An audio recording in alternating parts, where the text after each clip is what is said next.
Hello everybody, Team Tech here, and today I'm going to be talking Trickstar yet again. And as we all know, there are a lot of cards that you can side in order to deal with Trickstar. You know what that is? Why that is? They're fucking weak.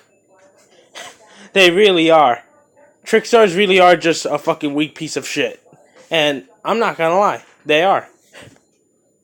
The pure version anyway. So I'm going to be talking to you guys about things that you can do and certain plays that you can make in order for you to get around some of the cards that people are going to be maining or side decking specifically for your deck because they know your burn deck or hand loop deck kills them.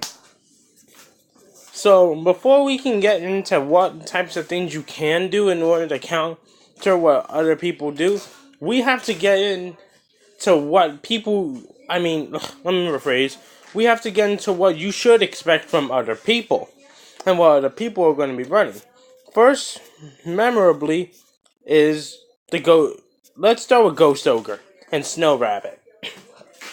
Ghost Ogre and Snow Rabbit is a very powerful card because if you hit the Dark Room of Nightmare with Ghost Ogre, the Trickstar player that's probably watching my video right now, probably won't be able to burn your opponent for game. And that's gonna suck. So yeah. And I'm going to, and you know what? I'm going to explain for each and every individual card so each and every individual card can get more screen time. How you can get around this? Put a second Dark Room of Nightmare on the field. You only really need one in order to burn out your opponent. So why not put a second one on the field? The deck has enough. The Dark Room of Nightmare version of the deck has enough consistency for you to see two of them. So you just gotta make sure you can draw into both of them on time. And before your opponent would dare Ghost Ogre you. The next and probably more memorable one is Ghost Ash, or Ash Blossom and Joyous Spring. This card is amazing against Trickstars. And for one main reason, Trickstars are reliant on searching. You can either hit the Terraforming or the Field Spell with Ghost Ash, or you can even hit their trap card Trickstar Reincarnation with Ghost Ash as well. And that's really scary for the deck because the deck can't really handle simple things like that. But I'm going to explain to you how you as a Trickstar player can chain around this. Your deck can get to Trickstar Reincarnation really easily. Since in order to do the Draw and Lockbird FTK / hand loop combo, you need two of these in order for it to guarantee work without your opponent having to put in any cards into the combo. So, simply just activate the other one. That's all. You can simply activate the other copy of Trickstar Reincarnation in order to work around Ash Blossom and Joy Spring. And it's like Team King of Game said before, good old 3 stacks. Ash Blossom is very baitable. You can get past her pretty easily, but if you don't know how to work around her, she's gonna be a very huge threat for your deck because you need to know how to bait out these types of cards because everybody's gonna be running them at your locals. Another card you should be keeping in your eye out for is Max C. Normally Max C wouldn't be much of a threat, but if you to this deck because hey, the more cards I get to banish, the better. But your opponent's going to be using Max C to try and to draw into outs to your deck before their turn comes around where you try to burn them to death. Max C is just one of those cards that you really can't do anything about unless if you have Ghost Ash and you, the Trickstar player, have Ghost Ash in your hand. But aside from that, Maxi is going to be used as a way for players to try to draw into all their outs in one fell swoop against your deck. It's not something I would be too concerned for because it's only at 1 and it's probably going to get banned, so I wouldn't be too concerned about it right now. But you do have to know, but Maxi is going to be a tool that's going to be used to get into all the other outs, so Unless if you have Ghost Ash, you have to be prepared to out all those other outs. Most of the game is actually not really you focusing on just the burn itself. Well, technically it is, but it's the burn and you being able to out your opponent's cards at the same time. That people are going to be taking in order to out your Trickstar burn deck.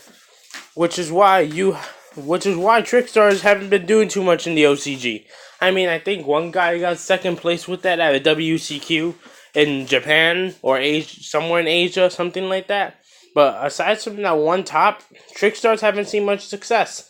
The last time that they were ranked in the Lithium 2300's pie chart of Japanese OCG meta, they had anywhere from 3 to 5% relevance. And you know what? That's and tops in the meta. And you know what? I can see the same thing happening here, if not worse, because we have lots of outs. So because there are just too many outs for the deck, well, in a sense. But if you want to play the deck, you have to know how to work around these types of cards. So simply dealing with Max C is going to basically involve you knowing how to deal with all these other cards that I have listed down here. That you can run in order to out. What was I saying again? In order to be able to out your deck. You have to out these cards in order to prevent them from outing your deck. And let's keep going. The Droll and Lockbird. This is a tough one. I mean, if they open up Droll and Lockbird on you, you're basically screwed. Like, I guess if you run the Psy-Frame engine in your deck, you can negate Droll and Lockbird. But aside from that, I don't really see you being able to do anything about this card. It's a really tough card to get past, which is why I believe it's becoming a better hand trap than our one of over here. Yeah, Droll and Lockbird is one of those things that are really hard to work around. You need very specific outs in order to get past the bird herself. So, yeah. Then we have Psy-Frame Gear Gamma. Speaking of Droll and Lockbird, we have Psy-Frame Gear Gamma. So, here's what Gamma can do for you. If you're not a Trickstar player, Gamma will be used against you, my fellow Trickstar players, in order to negate your Droll and Lockbird. Here's what you gotta do. Chain cards to your Droll and Lockbird, so your opponent will be forced to negate the cards that they don't want to negate. That's what you have to do. You have to know how to chain link properly, while priority is still in your hands. You need to exploit the fact that you have priority in your favor. If you can't do that, then rip. Because this guy will hit your Droll and Lockbird. Your opponent's going to realize what they're going against. They're going to make do with what they have in their hand. They're just going to OTK the shit out of you.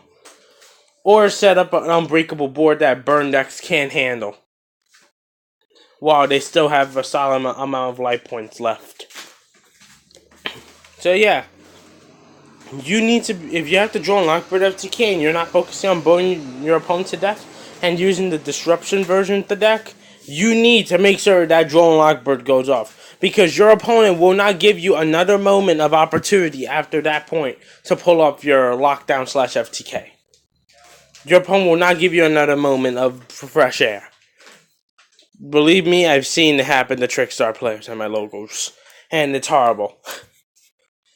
Another card that players are going to run against you is Chalice. And partially the reason for this is because it's quick play, so you can simply play it off of your hand during your standby phase. And Chalice can negate monsters. And now we're getting into the quick play spell part. There's another card you can run in your Trickstar decks that are going to be very helpful in making sure your opponent always has a full hand. But first, let's stay on topic and do one thing at a time, shall we? Alright, Chalice is just one of those cards that it's nay against the deck. My advice to you, simply, is very easy to do this too. Keep one keep one Licorice in your hand. Because you can simply chain Licorice to Chalice, put Candina back in your hand, and you'll be able to summon Licorice to the field. And thus, the Forbidden Chalice fizzles out and it doesn't do anything. Because it lost its target. And that's the best advice that I can give you. And it's really easy to do this too. And like I said, some of these cards that you run against in the deck you don't simply have to counter them with trap or tech cards at all. Some of these cards that people are going to be running, you just have to counter with a different type of play style. Now, Chalice better against the Demise version of Trickstars? Yes, because they won't be able to keep the Licorice in hand.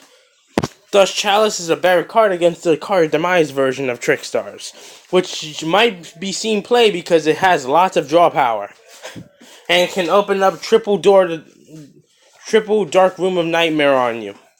I've always called this the Door of Death, because if this card is opened up on you, you basically die. But anyways, yeah, Chalice, don't run it. Me personally, if I was the opposing player to the Trickstar player, I would not run Chalice because against Trickstars. Just side deck it 2 to 3 copies of it for your old school zoo decks, because this card's gonna do nothing to a smart Trickstar player. Next card, Twin Twisters. This one's actually a really good one to run. And there's a simple reason for that. You can blow away their Dark Room of Nightmares and their Trickstar Light stages, which is very, very helpful. And it allows you to discard another card out of your hand. So if Trickstar Reincarnation is being put into use at the moment, you will be able to not take so much burn, in a sense, if you understand what I'm saying. Because you'll be able to empty out your hand and be able to blow away your opponent's back row all at the same time.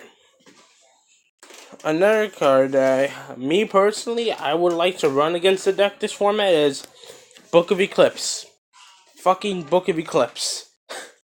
This card's actually pretty broken against the deck because it's a quick play and it sets all these guys face down. So their effects can't resolve. And all their chain links previously end up fizzling out. And when your opponent doesn't all their chain links and they pass you priority, you flip the Book of Eclipse on them, that damage is going to get cut down from anywhere from 3 to 5%. Anywhere from 3,000 to 5,000 points of damage is going to get cut off right away. And if you have Book of Eclipse plus Twin Twisters in your opening hand, you're basically guaranteed to take little to no bird damage at all. So, and now I'm going to be talking about the one card that Trickstar players can run in order to make you refill up your hand. And I'm talking Present card. Normally this card would be absolute shit because lots of things abuse their effects in the graveyard. But when you're playing Trickstars and your opponent's playing a whole bunch of hand traps and quick play spells off of their hand to empty out their hand as fast as possible, it's a breath of fresh air being able to refill your opponent's hand and just keep burning them for crazy, insane amounts of damage. So, yeah. Present card is just so good against anybody that chooses to play a whole bunch of fucking quick plays off of their hand. And if you're